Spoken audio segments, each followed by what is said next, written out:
going on, Jerome's? So, yes, I know that this outfit is like Big Ten sacrilege, but also I do not care because we're supporting QB1 and also future QB2.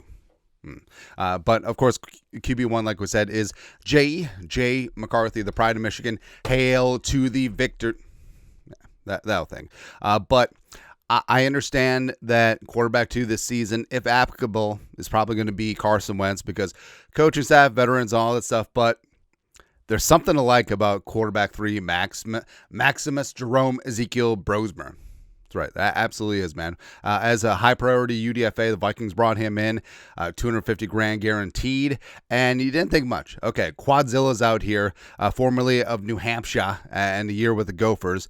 And what's he gonna be? Is it gonna be a nice story? Is he gonna be Mitch Leidner? Is he gonna do all that stuff? But he rose up, and you can make a good case that he was one of the more impressive rookie quarterbacks during preseason, and everything that he does is just, it's scalable, right? This isn't a fluke, a flash in the pan. I think at minimum, Brosmer, a.k.a. America's quarterback, can rise up and be a very solid, dependable backup quarterback in this league. That's his floor. Absolutely is. Where whip smart, high football IQ, gets rid of the ball, accurate, very decisive out there as well, and just operates the offense. And something that Kevin O'Connell talked about before, like when he was a player, he was trying to make the big time throw and make impressive throws, but just the mundane routine, make it look like practice throws, and that's what Brosmer does, right? And there's certainly nothing wrong with that.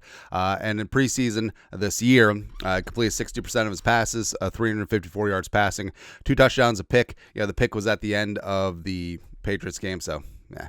82.8 quarterback rating, 72.8 PFF grade, and I understand that quarterback rating gets dinged by that one interception at the end of the Patriots game, but also should have had that touchdown to Miles Price, and also Dante Fleming should have had that fly route against the Titans, and that certainly would have guzzied things up a little bit. But a long story longer, Star Tribune podcast, Andrew Kramer was talking about the Bros Show. He said this, just in terms of Max Brosmer's personality, how he approaches it, he told me earlier in training camp, like, I live here at TCO Performance Center Bar and Grill.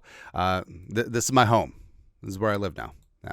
And our coaches tell me to back off sometimes and be like, hey, man, it's going to be all right. It's probably a couple of quarterbacks in the building that were that way.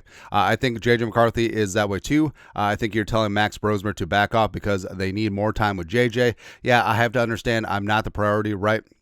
Coming out of college, we're all the guy, right? And then we come here and I have to realize I'm number 4 at the time. Now number 3, but really should be number 2, right? And as we said, Brosmer taking up residence at TCO Performance Center Bar. Now, that's not a knock on JJ McCarthy, obviously, because he's in the building, he's in the lab with a pen and a pad. The Vikings don't have to put a clause in his contract to say, hey, only play so much video games, or get X amount of film study in, right?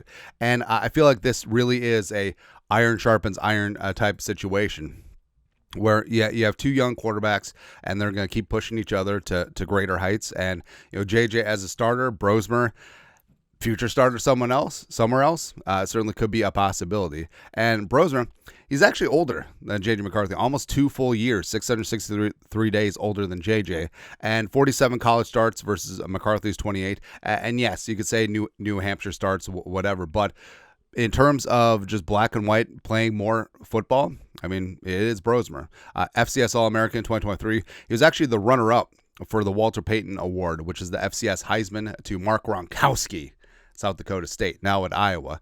Just insatiable football IQ. And you could tell, like, this is sort of like J.J. McCarthy last year, just absolutely bothering the bejesus out of coaches to try and figure out, hey, what did he see here? What was this look? What was this? What was that? Blah, blah, blah.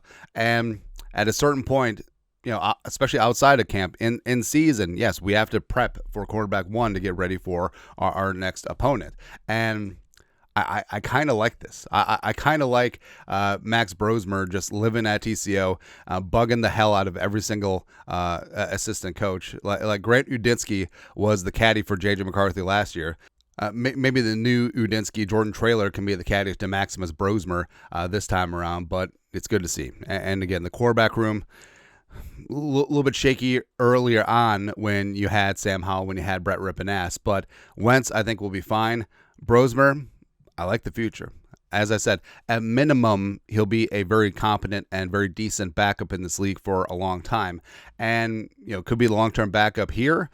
Plus, quarterbacks are important, as teams around the league always show quarterback depth is paramount. You could argue that backup quarterback is the second most important player on any given team.